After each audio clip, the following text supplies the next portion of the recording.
I was not an influence on my kid as much.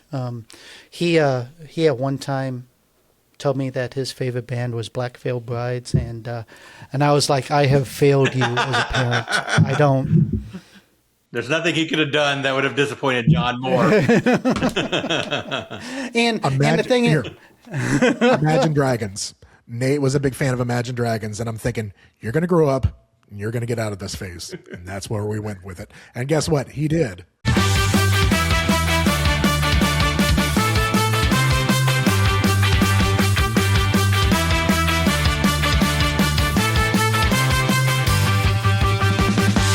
Greetings and welcome to And Out Come the Opinions, the music and talk podcast where we're handing out opinions like Nino Brown hands out turkeys on Thanksgiving Day. If you don't get that, that's a New Jack City reference. Come on, folks. What are we doing here? All right, let's introduce our trio of transgressors ready to get at it. First up, our super producer. He gets the job done. He works, baby. It's John. Hey, everybody. How are you? All right. Next up, our resident music brain trust. The doctors say he's the illest because he suffers from realness. It's Alan. Hello. Finally, the resident buffoon and spiritual lead weight of the show. He's got more cheese than Doritos, Cheetos, and Fritos, and he might be sick like Freudian. It's B-Money. All right, guys. All right. How we doing? Hey, Doing we're great. good. All right, we're feeling good. Everybody's looking semi-healthy. I mean, we all have a little bit of color in our face. Normally I'm the one that kind of kicks it off, but between the group chat that we have, that two of us are on, and the third is a silent partner in. The occasional partner. We're not going to mention any names, but that's okay. But he's this way. Unless the camera's going this way. I think it's probably going this way. It's going this way. Oh, is it? Is it reversed? All right. So, yeah, I think so. Either way. But Alan, I think I'm going to let you kick it off here, if you don't mind. I was talking to these guys. Roddy Bottum of Faith No More, he was a keyboardist in that band, has a new book out, and it got quite a bit of headlines. So I thought I would delve into that. And if you remember from the 90s, he also, after he left Faith No More, he was in a band called Imperial Teen, which is like a throwback. I think a name we haven't discussed for a long time. But anyway, he's got a new book out, and it's funny because it doesn't seem like it's that long ago, but he was really one of the first openly gay rock musicians in like the hard rock metal space, which, you think about it today, there's plenty of LGBT representation all across music, but he was like really one of the first, like even before like Rob Halford maybe. Like Yeah, I was gonna say before Rob Halford came up. So he's got this book out, and he's had an interesting life. I mean, that alone makes it worth, makes it noteworthy. He, obviously Faith No More invented. I mean, they were really one of the first bands, arguably, to take rap and rock and take it mainstream. Certainly one of the first. So, Faith No More, big band. They opened for Guns N' Roses. They opened for Metallica. So he's got some stories about them. And he also he was very close to Courtney Love. I think that was something that went around the internet a few years ago, that Courtney Love, for a brief moment before Chuck Mosley was lead singer of Faith No More, Courtney Love was Faith No More singer for about a week, which is was certainly an interesting turn. So all these things, like all of these things would be headline stories, or you'd think would be reasons, but no. The reason that this book, the headline that Stereo Gum and Pitchfork and everybody is running with, is that Roddy got $1,200 from touring with Faith No More, and his boyfriend at the time said, "Hey, you should invest that money in Apple stock." So Roddy did, and now Roddy's a multi-millionaire. So the lesson here is to invest. Invest. That's what happened to Roddy, and that is why, I think that's probably why Mike Patton has to keep himself busy working for like 83 different bands to pay the bills.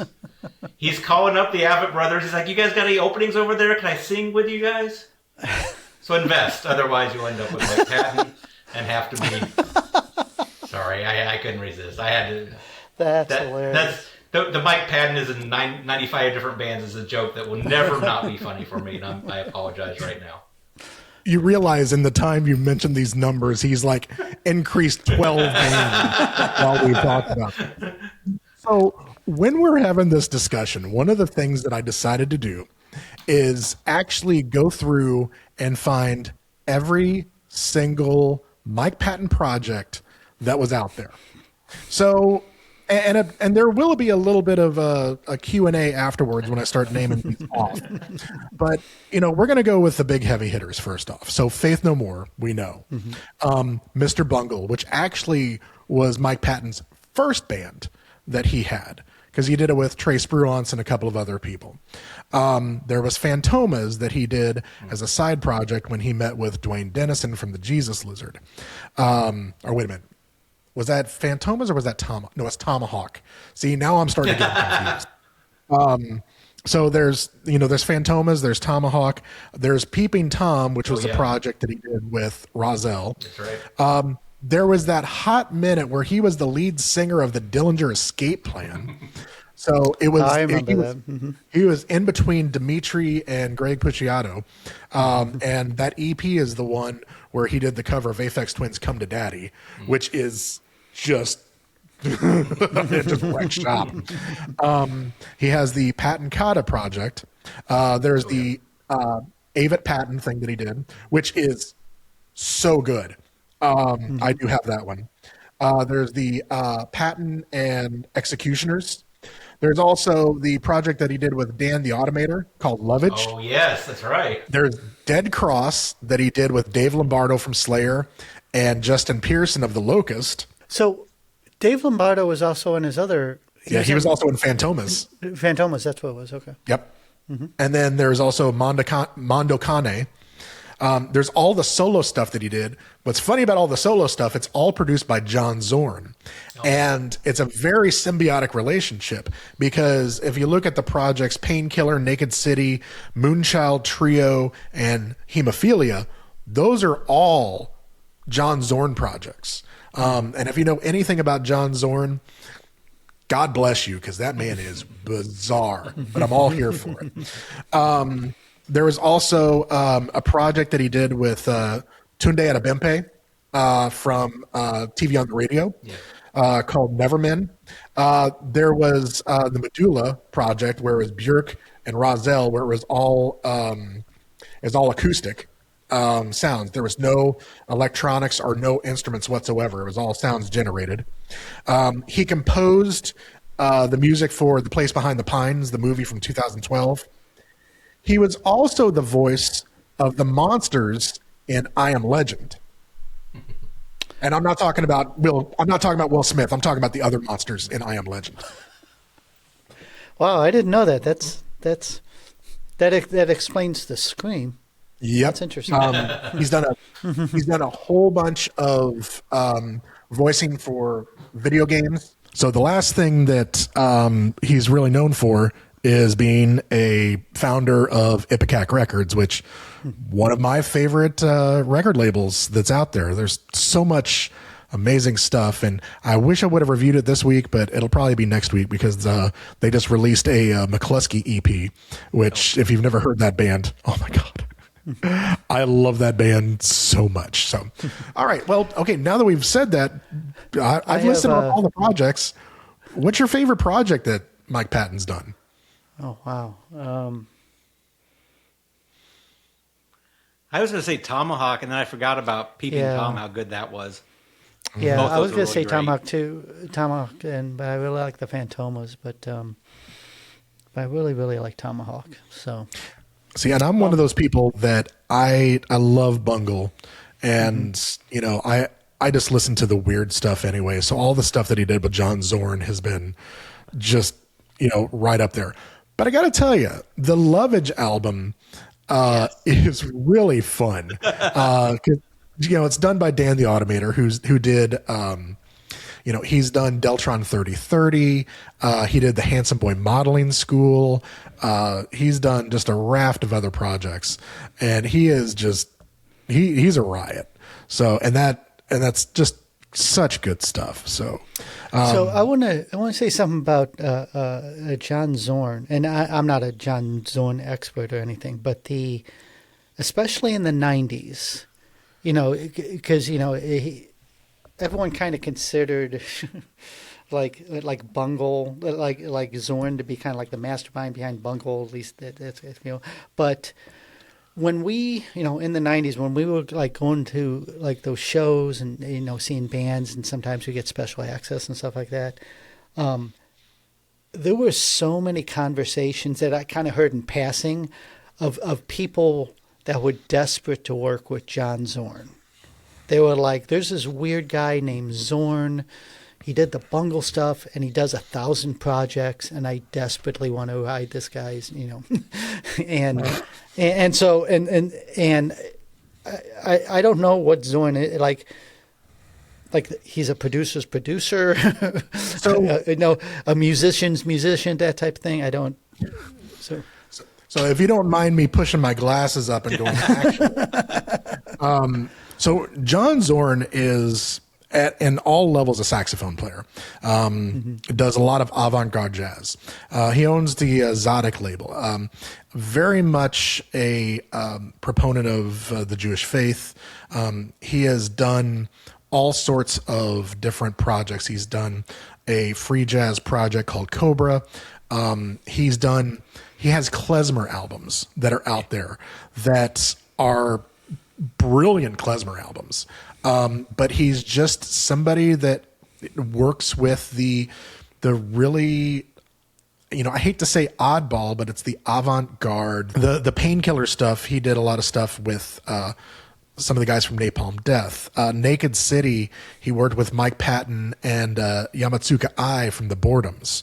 So we're talking some pretty heavy underground hitters that, he's worked with. But his music goes above and beyond just jazz or just metal or just producing. So it's, not to be that, guy and say, oh, he's just amazing with everything. But the stuff that he's done is pretty crazy and it's really brilliant. So, it's definitely something to check out. I mean, how we got from Roddy Bottum to Mike Patton to John Zorn. There's a tangent there, but I know this is going to be kind of apples and oranges, but it's kind of like if you took like Frank Zappa and kind of took the next step with him and brought him. I mean, it's kind of still not a perfect comparison, but when you think about some of the stuff that Zappa did. That was out there in the 70s, and then you're like, you're adding like 20 years. I think exponential. I think it's a fantastic comparison because I mean, it's going against the grain. It's going through, it's taking the norm and saying, no, this is not where we're going with this. We're going to take this in a completely different direction. And I think that's just the way that they wanted to do it. And, I'm all here for it. Yeah. And it's interesting to me that, and you know Zorn better than I do, but I feel like he has still stayed so prolific.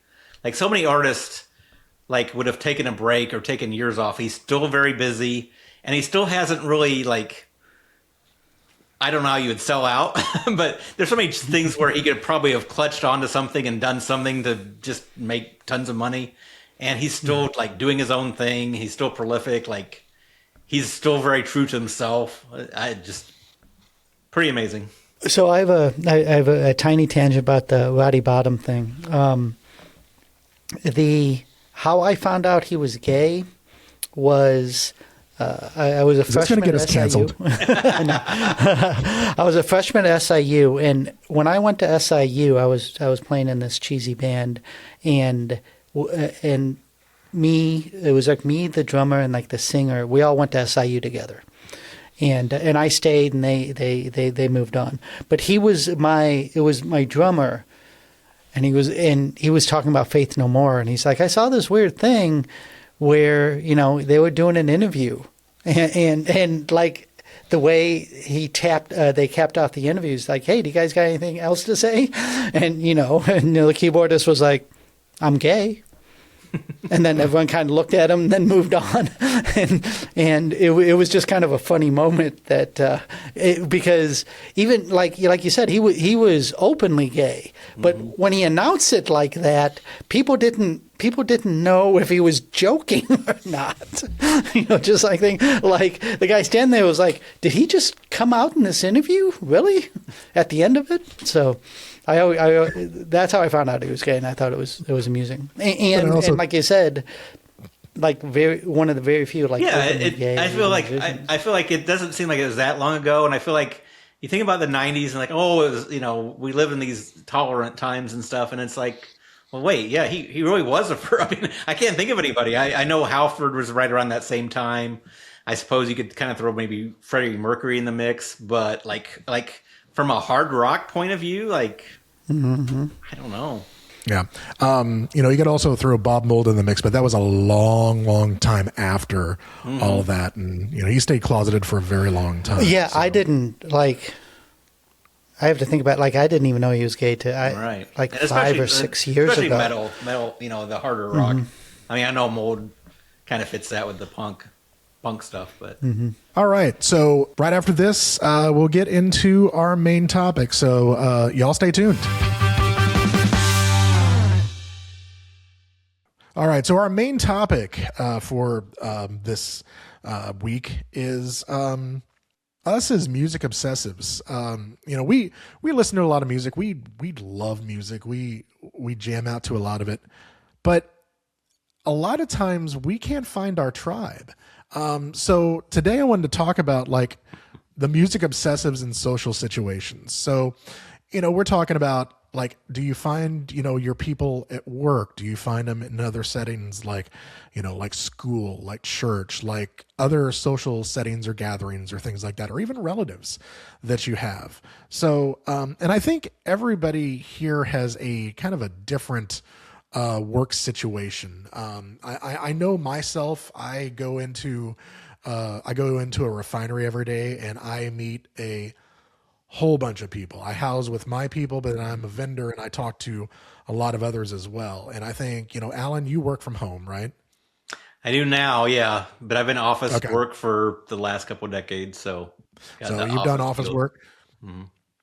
And then John, you've done, you're kind of hybrid style. Yeah. I do a lot of freelance stuff. So I have an office, but I do a lot of work from home. So for me, it's interesting because, when we're sitting here talking about music and we're not talking about the typical, because I will tell you that where I'm at, I work with a lot of engineers.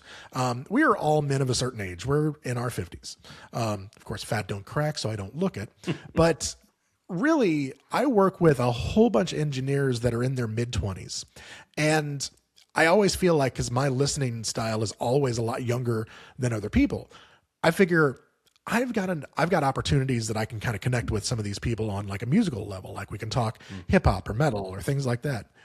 And to much of chagrin, all these 20-somethings were really heavily into getting their degrees and getting a job more than they were about listening to music or watching movies or things like that. So yeah, I know it's kind of crazy, isn't it?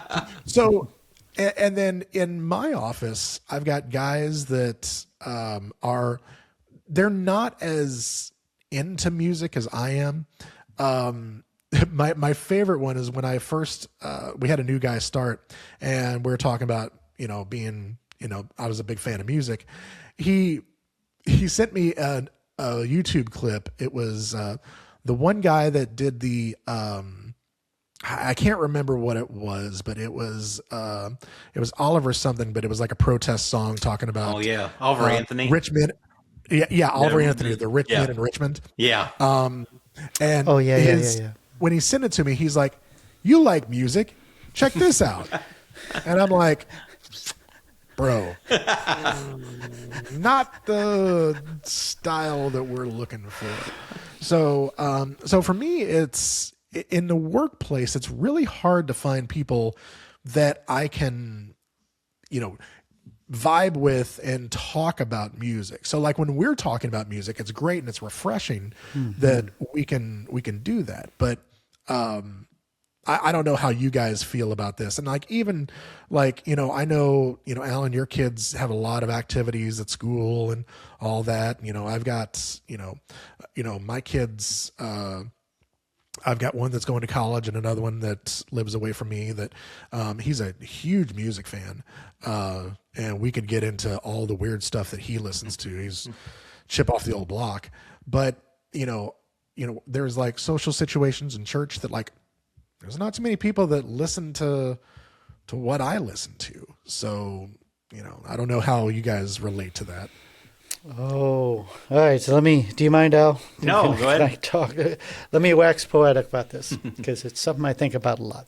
So I'm going to preface this. Have you guys seen, I don't even know if it's still on, but did you guys watch any of that reboot of High Fidelity? It was, they made a series.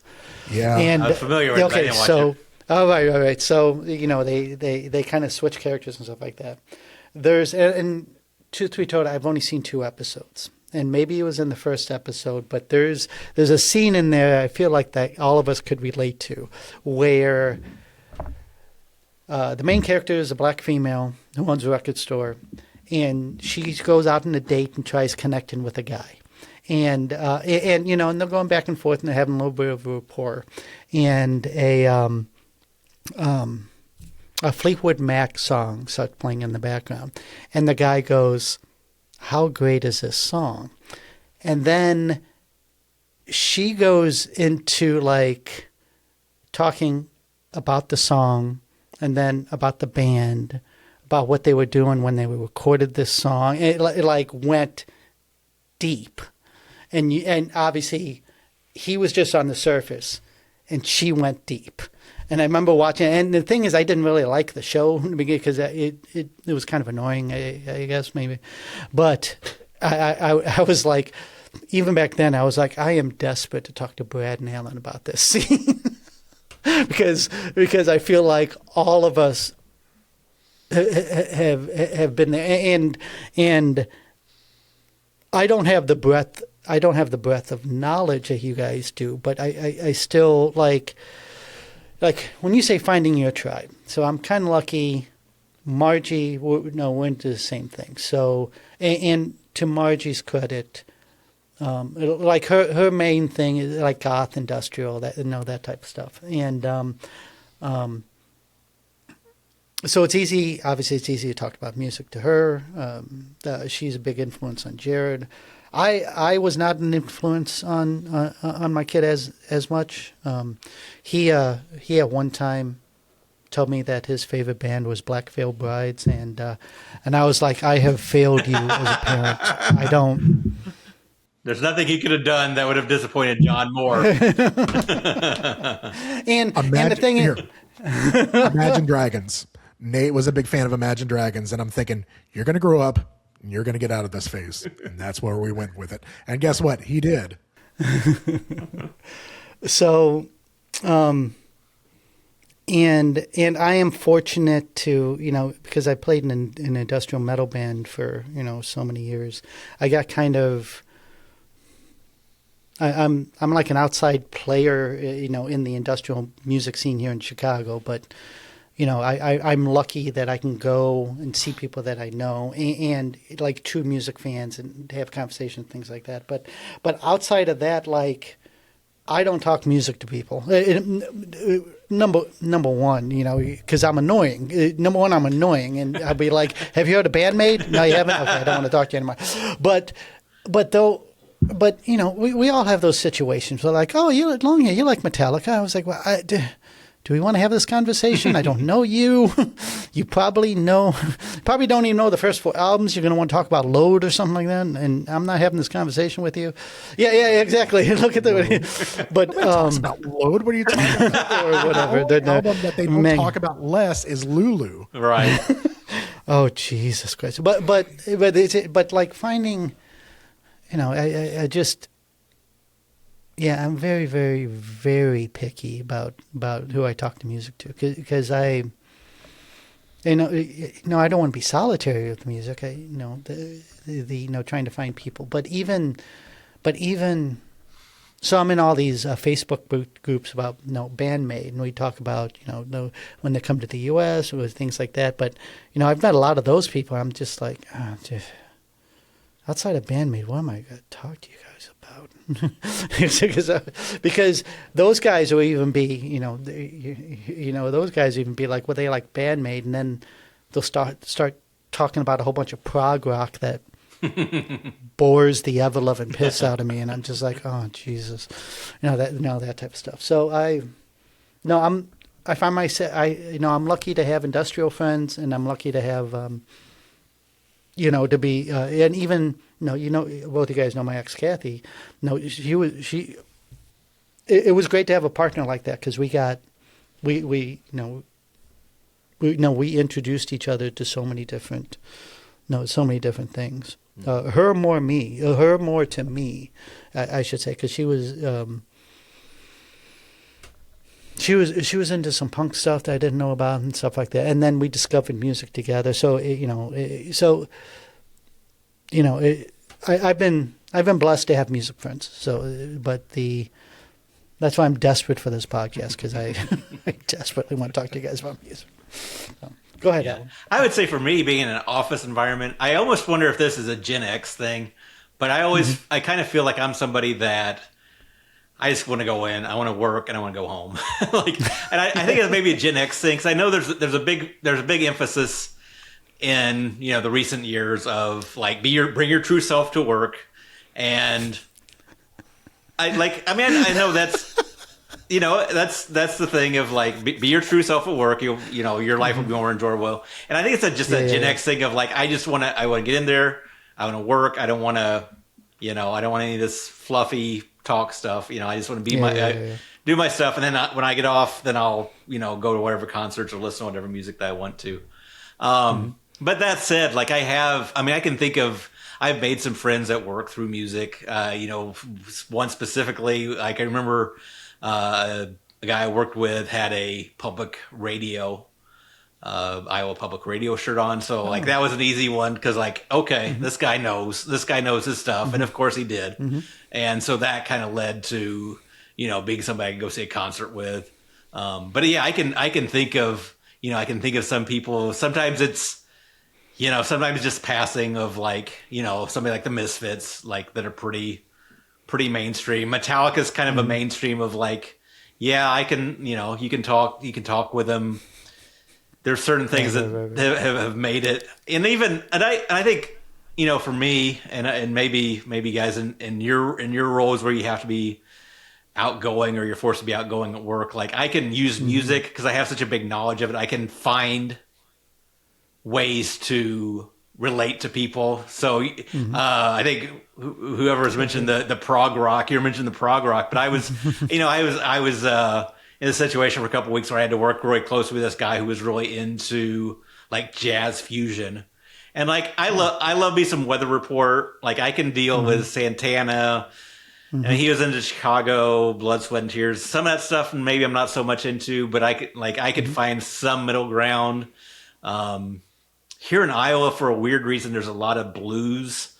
There's a population blues music, and blues may not be my favorite genre, but I know it pretty well. I've been lucky to see a lot of blues musicians play live. I'm pretty well versed. I can talk with it, so it's it's where can I find that conversation in that spot.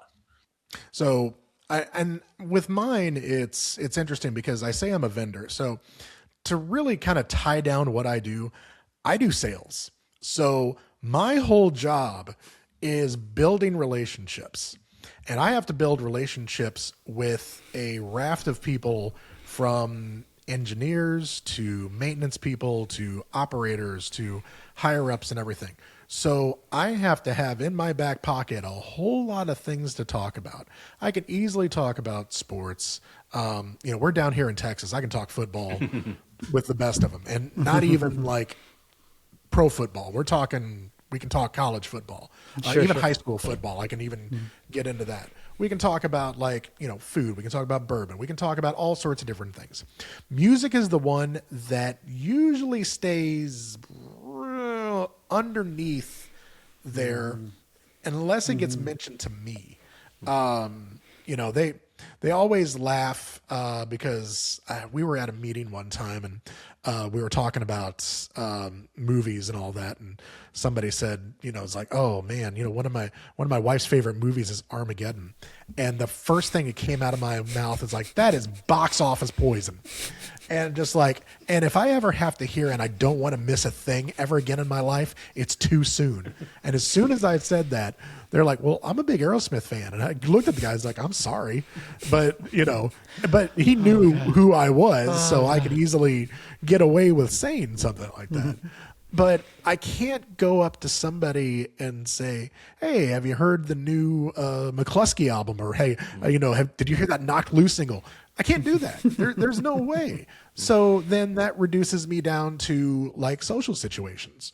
We've got, I know this is going to be shocking, but I do go to church, and we've got small groups that we're in and all these other things. And, I can't really talk to anybody at church about some of the music I listen to because slightly blasphemous. So then in school, we're kind of far away. Do you bring up the DC Talk situation? Oh. Okay. So if we want to get on tangents, I take one real quick. So you guys haven't met my wife. My wife is amazing. Jenny is outstanding, but she was raised in a very Christian, like that. Their whole family, whenever the church doors open, they were there. So she listened to a lot of Amy Grant, Michael W. Smith, DC Talk, and all the other stuff like that. And so, when we talk about music, it's her music taste since I've been in the picture have evolved greatly. Like one of her favorite artists that she's seen is Run the Jewels. She loves some Run the Jewels. I took her to Furnace Fest, and she's like, this was awesome. She didn't really connect with some of the music per se, but like, as long as it's not screamy and chaotic, she's pretty much into it. So I can get her to listen to like Queens of the Stone Age, Caius, or I can have her listen to like sometimes Clutch will work. But hip hop wise, that girl knows all the words to International Players Anthem by UGK. We are so well versed in Houston hip hop around here. We saw. I think in November we went to go see Paul Wall and Lil Flip at a small little club, and it was a lot of fun. I mean, we had a good time. I've taken her to see Wu-Tang, Nas, all sorts of stuff. So we can vibe pretty well on music, but outside of that, like some of her friends, they're not music listeners. We mentioned going to see Nine Inch Nails, and we were going to go, and then we saw how much the tickets were, and we're like, I saw Nine Inch Nails. I saw Nine Inch Nails at the SIU Arena for like $20. Yeah. I don't know if I can pay 15x that price to go see him again,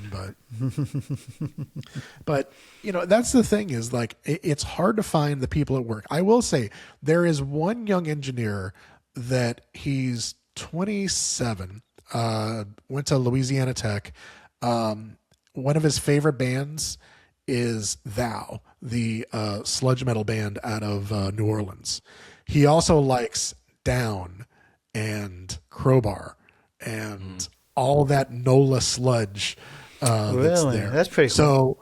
So he's somebody that I'll go to his office, and so he's an electrical engineer. So we really don't have much on a business sense to talk about, but I can always go and talk with him about music and everything else. So it's really cool to have somebody that you can relate to on that level. But the majority of the time, it's having the discussions on either a board or talking with you guys or just like other friends of mine that I have that will probably make their way onto this podcast at some point in time as guests. So, it's hard sometimes to find those people that are there. And even when we start talking about being music obsessives, there are a couple of people that are engineers that are music obsessives. They're Swifties, but they're music obsessives. So it makes it difficult to say, oh, well, if you're a Swiftie, and then maybe we have something in common that we can listen to. And no, it doesn't work that way. So now I think is the time I'm thinking about, like when you hear of people talk about coworker music, right? When you're transitioning to what are the coworkers listening to? I don't know if that's kind of like pejorative term of like just plain basic rock, Imagine Dragons. But conversely, like I know I was in a situation where I was talking to somebody, asked what they were doing, oh, you're going to see a concert. And it was Mitski, which would like kind of threw me off because when I do see, whenever I hear artists that like, I don't expect people to know pop out, that always kind of stops me. As well. And so this person was like, well, I'm going to, we're driving 4 hours to go see Mitski in Minneapolis. They're on a big festival. And in my mind, I'm thinking they just played like 2 years ago for probably like 50 people downtown. So it's always interesting to me. It's always kind of that scope of like, what are other people listening to? Because I am interested sometimes in what people listen to. And as a music obsessive, I don't know if you guys get like this or not, but if somebody has a t-shirt on and it's a band I'm not familiar with, then like I'm like, okay, challenge accepted. And I think part of that is, I asked it. That's why I ask people, like, where do you get your music? And I think it's pretty basic stuff. Like people, they listen to YouTube, they listen to Spotify, they listen to their favorite artists, and then it's, oh, if you like, I was listening to Taylor Swift, and then this song came on by this band that sounds a lot like Taylor Swift, and I really dug it. Or maybe they're listening to a Spotify mix or, those kind of things. Like people pick up music different ways now. And now, now we're getting into like things are getting popular on TikTok. Like I'm not zoned into stuff, but like, the Cramps got really popular from Stranger Things, right? I think is that where it was? Or was it something else? It was Wednesday. Wednesday. That's what it was. Yeah. It was Wednesday. Right. That's right. So like, I'm like, all of a sudden the Cramps were super popular. Like there's no timeline where I saw this happening. Or, I guess Stranger Things was the Kate Bush thing, right? So, I'm at my brother-in-law's and listening to Top 40 radio, and it's, it's Lady Gaga and Harry Styles and whatever. And then it's like Kate Bush when she was popular. Like, why is this on the radio? It's a great song. Like it's an all-time great song. Don't get me wrong, but I'm like, this is just like bizarre world sometimes. So I use that kind of a gauge of like, okay, if other people have heard it, it's got popular. Yeah, I think one of my favorite things that I like though is looking the way I look. Nobody really expects some of the music that I listen to. 100%. Do you ever wear just your work situation like a suit and tie? At work? No. Okay. All right. Because I've seen a couple of photos with you in like a suit and tie. Like when you're in suit and tie, I would never have ever pegged you as like going to Furnace Fest or something like that. Let's put it this way: if I'm wearing a suit and tie, there's Red State written all over me. I can tell you that right now. Or you've stepped out of a ska band. Pretty much. So, but. Why do you have to bring up the ska thing? Man? Come on. That's hilarious. Anyway, so for me, it's a lot of times what I wear to work is I have to wear coveralls. So it's coveralls, my name's on it, my company's on it. But most of the time I roll up in like t-shirt and gym shorts, and then I put my coveralls on and all that. So there is nothing fancy about what I'm wearing. There's no khakis, no nothing. It's, it's gym shorts and usually a t-shirt with my company's logo on it. And then I'll wear my coveralls over the top. So there really isn't anything that marks me to say, oh, you're wearing this shirt. That makes sense. You can get that. But I love that when I can go out someplace, and I think this was maybe 3 months ago. I was out with my pastor, and it was like an afternoon. We were we were down in Galveston, and we went to this place called Galveston Distilling. So it's a local distiller, and we're having drinks and we're talking to the people there and all that. And then the bartender has a playlist of all sorts of different gothic music on there, and she had Joy Division, she had Depeche Mode, she had Sisters of Mercy on there, and I said something about, it's like, what, you don't have any Laibach on your list? And she's like, who? And I'm like, go look up Laibach. And she put it on. She's like, what is this? It's like, oh, you've never heard Laibach? Oh, let's take you down a rabbit hole. And then, a couple hours later, we're getting ready to leave. And I said, yeah, so, it was good seeing you and all that. And I said, yeah, I'm going to be out next week because I'm going to be at a concert. And the bartender said, well, what concert are you going to? I said, well, I'm going to Birmingham to a hardcore festival. And she looks at me like I've got a third eye. And she's like, wait a minute. What type of hardcore festival? It's like, well, the headliner is Knocked Loose. And she's like, you listen to Knocked Loose? I'm like, oh yeah, that's not the band I'm going for. I'm going for like Living Sacrifice and Zao and Nora and all these other bands. It's like, you do not look the part whatsoever. And it's almost like she had this letdown to just like, oh, you listen to this cool music, but you look the way you do. I'm like, yeah, I look the way I do. I'm cool. Dude, shut the fuck up. It's like, just pour me my drink and I'll give you less tip if you're going to keep talking like that. So, but yeah, it's, I think that's the one thing that I always get is that, like, no, there's no way you listen to like Billy Woods, or there's no way you listen to, I mean, I'm firmly placed in that camp that I should be listening to like, the Stomp Clat Big Hat, type of shit, like Lumineers or something like that. So Stomp, clap, big hat. I'm gonna use that in the future. That's you can use it hilarious. anytime you want. So, but yeah, I find it interesting, and it's sometimes the thing that I hate the most is the excitement at the letdown when somebody says, "Oh, you're a music fan." I'm like, "Yeah, I'm a music fan." It's like, "What do you listen to?" And then they're like, "Oh, I listen to one of my favorite bands is Metallica," and I'm like, "Okay."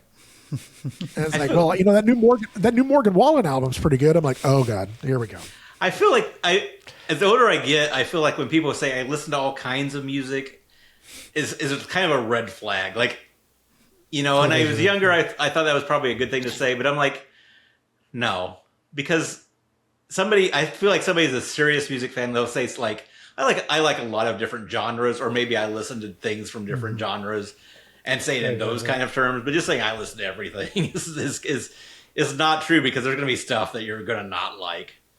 And I will tell you, yeah, I don't listen to everything. I mean, I have a pretty wide breadth of genres that I listen to. I don't listen to everything. And the people that say listen to everything have a much narrower breadth than a lot of us do. Because if somebody says, I listen to everything, great. You want to listen to Agoraphobic Nosebleed?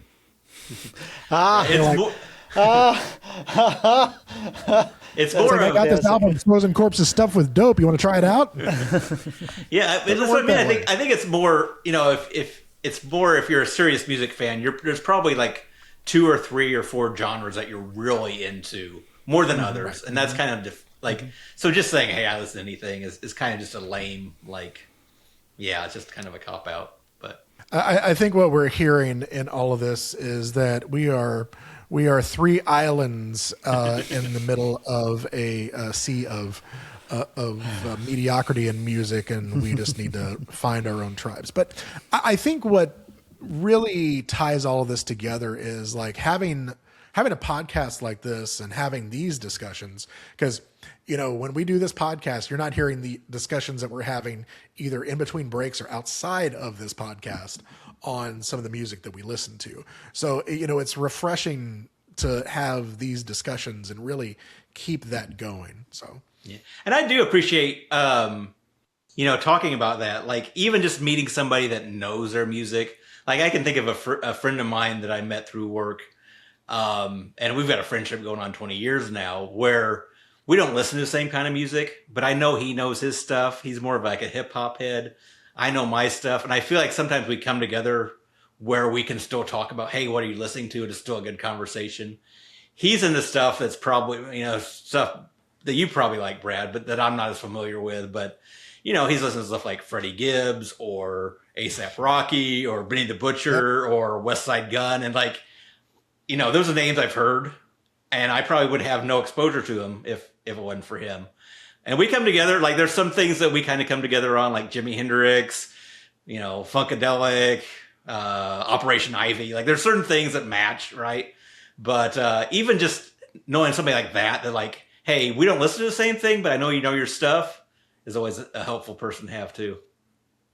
And that's the other part too, is that I can, if there's somebody that is, somebody that's well-versed in Americana, it's not something that I completely reach for, but I can say, listen, give me some guidance here. What should I listen to and try out and see? Because I'm curious about some of this other stuff. Like I am not the biggest blues guy. I'm not the biggest, Americana guy. I mean, I know what my wheelhouse is, and my wheelhouse is weird, but I mean, it's also something that I can say, I don't mind trying out something else. And, it's having that curiosity and being able to say, yeah, I want to try this out and see how this is. And sometimes it'll be like, this works out great. Or sometimes it's like, it's not for me.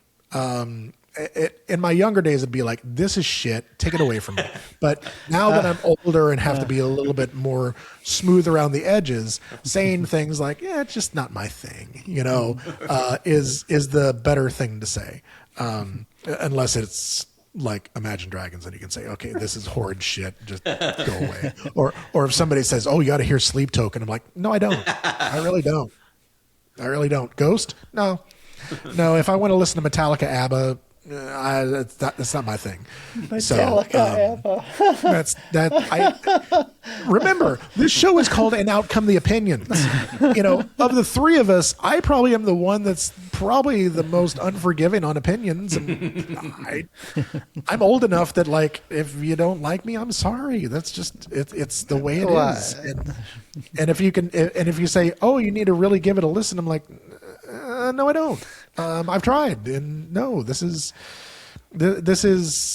not the way to go. It's like, instead of this watered down thing, I want something that is a little bit more distilled, a little bit more just raw, and that's there. The if you have that thing you just said there, you need to give this a listen. Like, my plate is full. Okay, I don't. Yeah, I get it. It's like, oh, you can eat one more bite. No, I can't. It's that scene in Monty Python where where the guy's just gorged on all of this, and it's just like, after dinner meant, and then I'm gonna explode. My tank is full. Mm-hmm. Really, my tank is not full, but if I eat that, my tank will be upset. We'll have issues. So, but I mean, this is why we have these conversations, because it's all about music discovery. It's all about the stuff that, like, we're always thirsty for something new and inventive and exciting. And if we can talk to other people about it, then we can turn other people on, because music is infectious. I mean, this is something, you can advertise by word of mouth. You can Facebook, social media, this stuff, but sometimes just full on interaction with others is the best way to share the music. Mm-hmm. So we're going to take a quick break, and then we're going to talk about what we've been listening to this week. So stick around.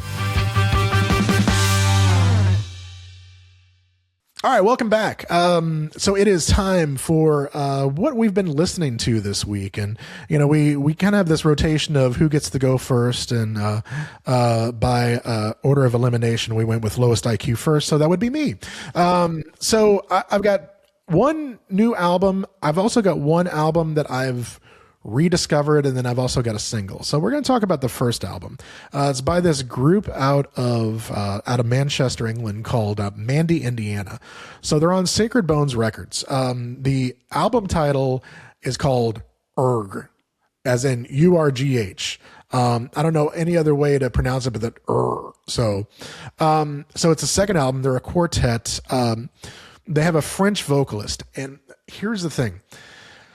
This album is a lot. The first track is this auto-tuned, high-energy, just almost car crash of a song with like different...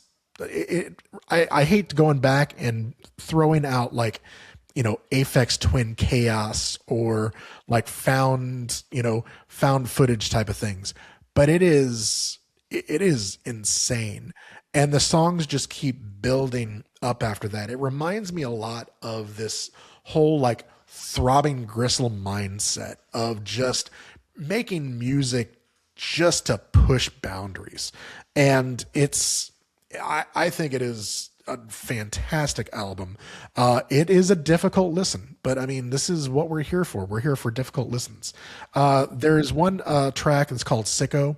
It's got guest vocals by Billy Woods. And if you don't know who Billy Woods is, he's basically kind of an underground hip hop guy. He actually had one of my favorite albums last year called Gollywog. It was almost like this horror hip hop type of thing that was just outstanding. It is just a difficult mind fuck of a listen, but it is so good. And just it's if you're wanting something to soothe yourself from these chaotic times that we have going on, this isn't it. I'm sorry, I can't recommend for you to listen to this. It is just not it whatsoever. The second thing I've got, so just digging back into some hip hop stuff, there was a reissue of an album by a group called Cannibal Ox. They're the first album that was on Def Jux Records. And if it sounds familiar, Def Jux is the label that was owned by LP of Run the Jewels, Solo, Company Flow, and all of that. So it's Cannibal Ox's debut. It's called The Cold Vein. It was released by Baby Grand Records as a 4 LP deluxe set. So it was the full album and then all the instrumentals from it. It was ranked as one of the top 200 albums of the 2000s by Pitchfork. It is a very much a abstract hip hop. You can hear the LP production that's in there. The two MCs that are there, Vast Air and Vordol Mega, just kind of play off of each other so well. And it's a dark album. It's basically, it showcases the poverty that happened in New York City around the time that they were making this. But it is underground hip hop history, and it is just absolutely killer stuff. So definitely go check that out. Finally, it came out yesterday. Well, I mean, we don't know when this podcast is going to be put up, but it came out the day before this podcast was out. But it's the new Knocked Loose single called Hive Mind. And it has Denzel Curry guesting on vocals. I love Knocked Loose. It is one of my favorite hardcore bands because it is just disgusting guitars and just wretched vocals. And like, it hits so hard. I mean, the first line out of the whole song is "fuck it up." And by God, they do. And if you think that it's weird that Denzel Curry, who is this kind of an underground hip hop guy, is on here, it's not, because Denzel Curry actually did a cover of Bulls on Parade maybe 2 or 3 years ago. And it is such a good cover. And he just kills it. So go out and give it a listen. I know I've given it a listen 10 or 12 times since it's come out. And it's unbelievable. It's a lot of fun. It's heavy as shit. And it is right up my alley. So that's Knocked Loose. So the three is Mandy, Indiana, Cannibal Ox, and Knocked Loose. And as always, all the stuff that we mentioned, we'll have links in the description for everybody to go check out so that you can check it out for yourself and tell me if I'm right and that's it. No, you don't have to tell me I'm wrong. That's right. I don't know, I don't know Mandy, Indiana, but I do love Sacred Bones records. Like a lot of really cool stuff, like The Men, Soft Moon, Case Studies. A lot of really cool bands on that label. So just based on that, you sold me. Yeah, it's a very diverse label. Even like Thou is on that label. Pharmacon. There's some really good stuff on that label. So, all right, Alan, I'm going to let you go at it next. All right. I was going to start off with one of my favorite albums of last year, which is the David Byrne album. David Byrne probably doesn't really need any kind of introduction, but Who Has the Sky is the album. It's I guess technically a collaboration between him and Ghost Train Orchestra, which is kind of like an avant-garde jazz collective out of New York. Haley Williams is on there for a song. Annie Clark from St. Vincent is on there for a song. And it is a very slick album. It is produced by Kid Harpoon, who I'm not that familiar with, but he produces Harry Styles and Miley Cyrus, among others. It's a very, very crisp production. It's a very positive, upbeat album. So I was reading the Pitchfork review prior to coming on here, and they hated the David Byrne album. So, but they came to the same conclusion I did, which was it's very much a Jonathan Richman type album. I thought it was funny because that was the first thought that came to my mind. They mentioned that as well. It's a very upbeat album. It's a very kind of almost a goofy, silly album. And so if that's not necessarily your thing, maybe skip it. But if you do like that, you do like David Byrne, it is a great album. Second album I have is a band called Sprints. I don't know if it's a band that you guys have heard of or not. They're a Irish punk band. They released their debut back in 2024 called Letter to Self. They released their second album, All That Is Over, last September for City Slang Records. If you are into bands like Fontaine's DC, if you're into bands like Wet Leg or Billy No Mates, like angry post-punk female Irish, very much, like I said, very much in those kind of terms, check that out. It's a very very good album if you have a little bit of anger and want to get it out, but maybe not as angry as some of the other bands that you mentioned. But check out a single called Descartes. That's a good one. And then the last thing I wanted to pick was last week I mentioned a female fronted band from Philadelphia.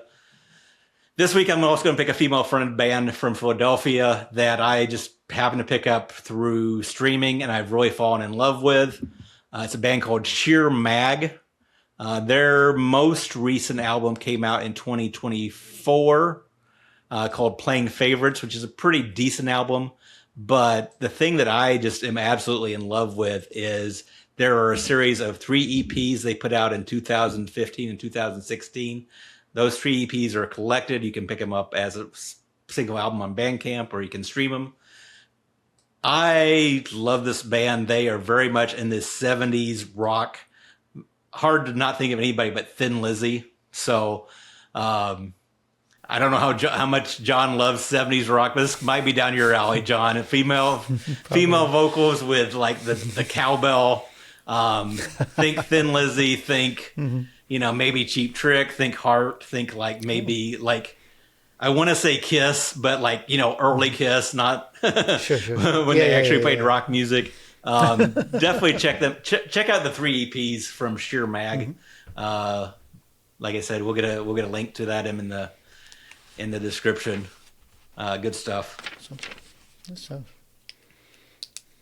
Oh, I guess I'm up. I'm sorry about that. I was writing down Sheer Mag. So. I was writing down stuff too. I should have been taking the lead. So I'm making a nice little list here. So, John, you. I was going to ask, have you listened to David Byrne stuff at all, Brad or John? Any kind of the new stuff? So I've heard a little bit of it. I know he did. If I'm thinking correctly, he did a Tiny Desk concert a while back with that, and I'd heard some clips of it. I just really haven't listened to it in detail, but I like the David Byrne stuff. I think the last thing that I really dug was they re-released the Stop Making Sense or the movie. So when they redid that, the wifey and I watched that one, and we really liked that. So, but yeah, I it's on my list to listen to. So, all right, John, you are bat cleanup. So have at it. So, as an aside, when you talk about the David Byrne stuff, when they re-released that "Stop Making Sense," they also did like a music video for "Psycho Killer." Oh yes, like a real right. pro music video. Yes, and my comment was, I was like, "Wow, do I have to wait 30 years to make a cool music video for a song?" Right? That's pretty cool. And that David Byrne is on my list as well because I think Margie would like to hear it. So, okay. So, this isn't an album. This is more of an artist. I brought her up last week.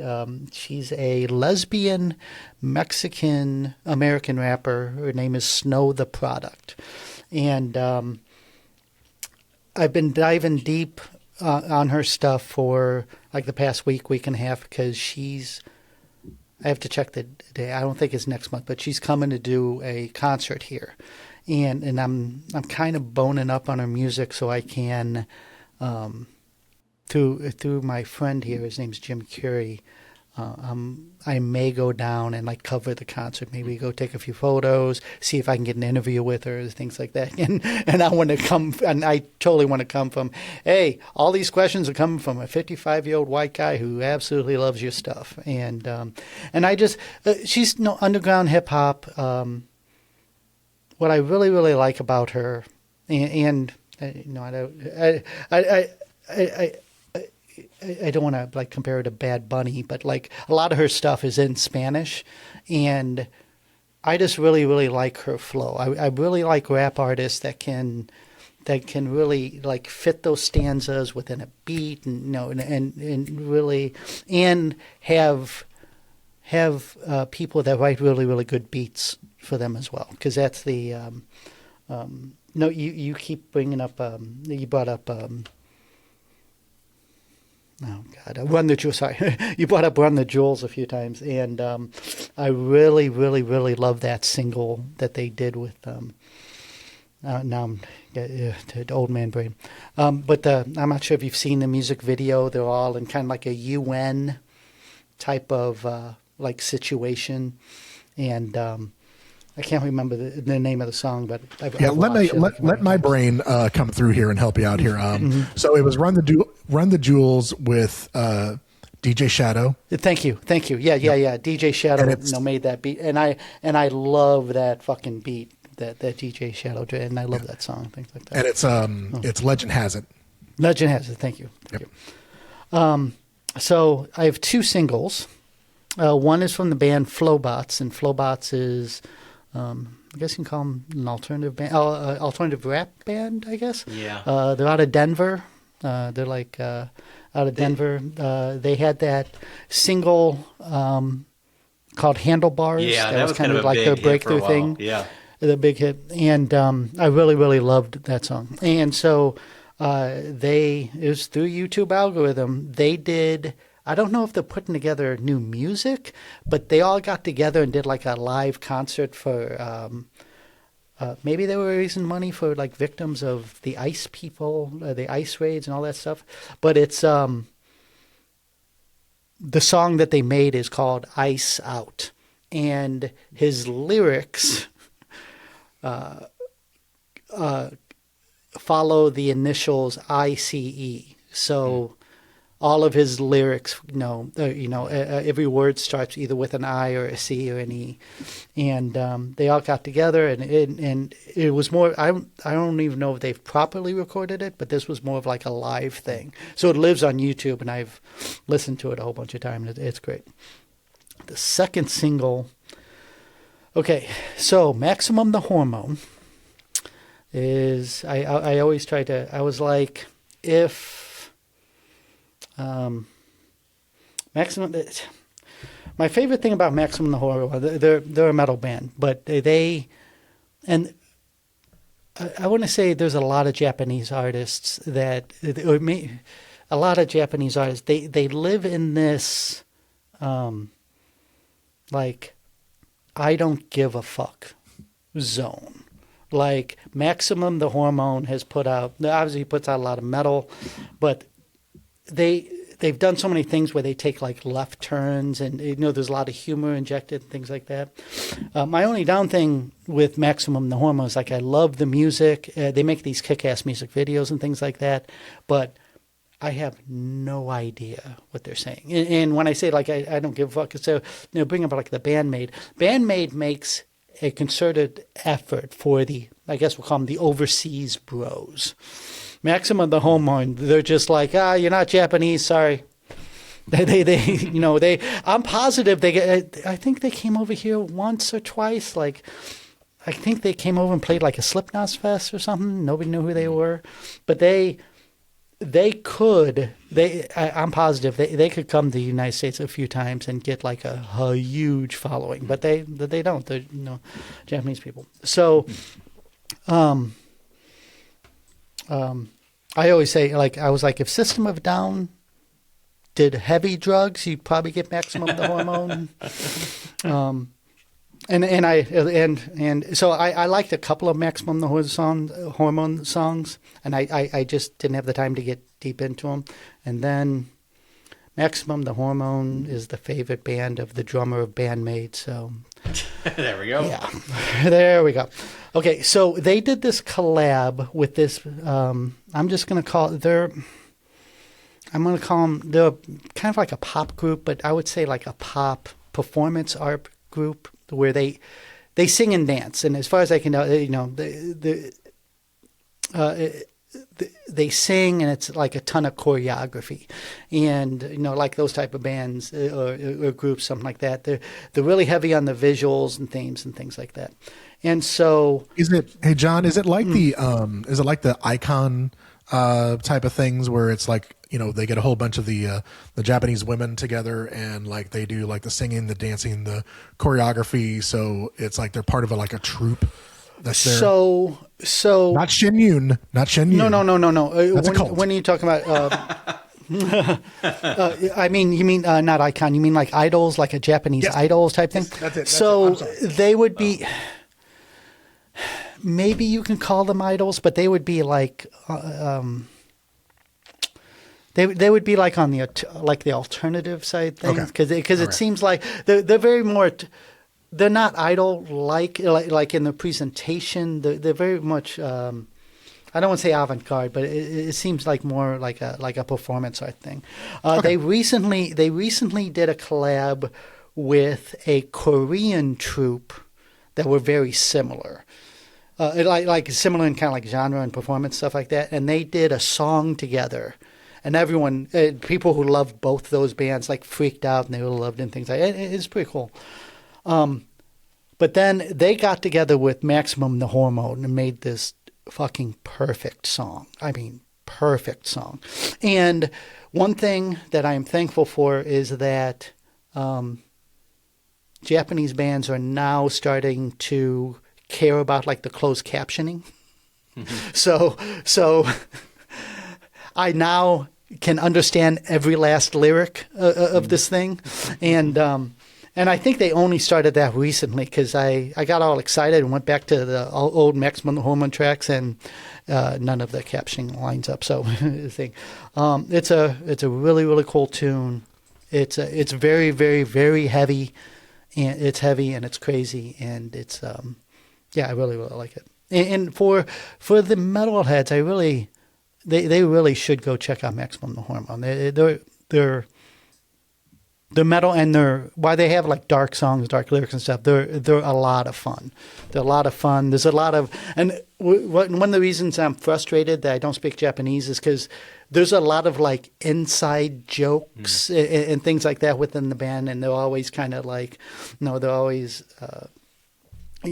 Making fun of each other and things like that, and just how fun Maximum the Hormone is. So they were on some type of Japanese label. Maybe they were doing their own thing, and then they got signed to Warner Japan. And to celebrate getting signed to Warner Japan, they put out a straight up pop punk song. And the video, they all dressed up in kind of like 50s, 60s, kind of like Americana thing. and just they made a jokey song like, hey, we're signed to Warner Japan now. And I was like, these guys truly don't, Japan truly doesn't give a fuck. They just don't. So, and yeah, so that's why I'm listening to this week. So it's interesting you bring that up. I was doing just a slight little bit of research because, well, that's what I do. Supposedly they did some intro music for Chainsaw Man. Yes. So they did this song, and that's also another thing. Like they did this with this singer. Her name is Ano, and I think Ano is a straight up Idol person. And they did this. They did this kind of like pop punk, and it moves really, really fast. Well, I should say pop punk / metal, because that song is great. It's a lot of fun. It's fantastic. Yeah, and that was everyone. All the kids refer to that song not by their name. I can't think of the name of it right off the top of my head. They all refer to it as the Chainsaw Man song. Got it. Because you see.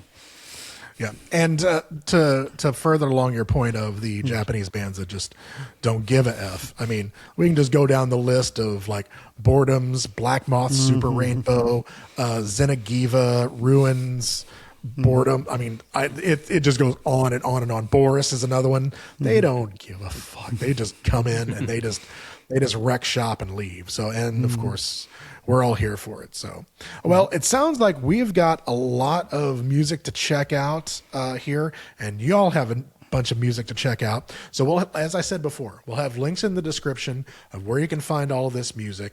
And as always, and I know this is going to sound like what everybody else says, but like, share, subscribe, enjoy what you're listening to. And for Alan, John, and myself, stay happy, stay healthy, stay opinionated.